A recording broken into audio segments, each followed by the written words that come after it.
I think the number one question to ask to the Zuckerbergs and the Elon Musks of the world, how is it that we have the most sophisticated information technology in history, and we can no longer hold a conversation?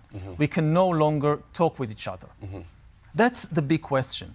And you see it in democracies all over the world. You see it here in the US, you see it in my home country in Israel, you see it in Brazil, in the Philippines, in France. The conversation is breaking down. So what is happening? This extremely sophisticated information technology, it is not helping the conversation. It is destroying it.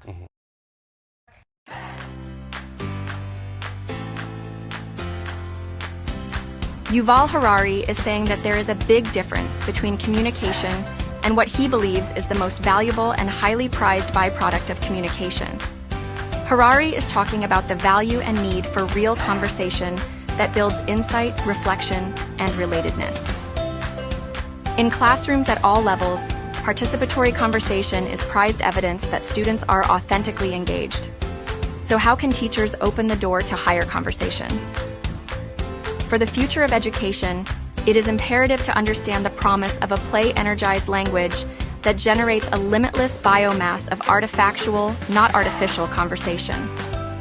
We're talking about a counterintuitive species of play-propelled communication that's a non-digital, non-algorithmic newcomer to the large language landscape.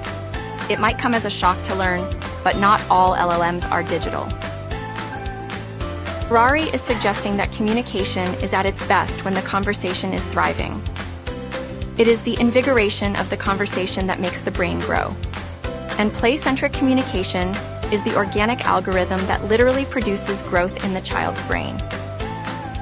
Fully engaged and mentally optimal, play-energized conversation is the superconductive agency that allows us access into and out of the child's playful mind.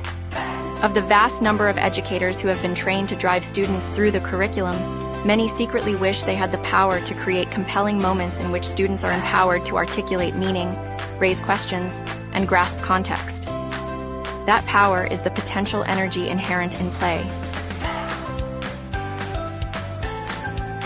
We call our play-informed communication platform Play Language. Play Language's process of communication calls upon the hand, art, paper, and play, combining to generate conversation that flows forth from the brain's emotional and cognitive centers, and into learning spaces rippling with the sound of outspoken exchange. A common med student resource is the Anatomy Coloring Book. In a play-guided grade school classroom, children direct questions to a paper stomach that proudly describes its role in the digestion cycle. Play language is a powerful antidote to shyness and digital overreach. Over time, brains conditioned by play naturally resist mind-controlling devices with messages that dominate so much of modern communication.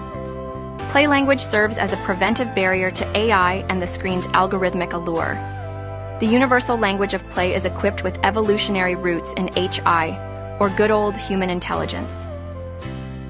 Unlike AI's overpowering speed and efficiency, HI's communication is organic, physically attached, and propelled by the self-organizing power of play. HI fosters a deep, meaningful connection between teacher and student, creating a bond that cannot be replicated or sabotaged by digital tools or AI algorithms. Play language can provide Free the Anxious generation with a crucial stratagem.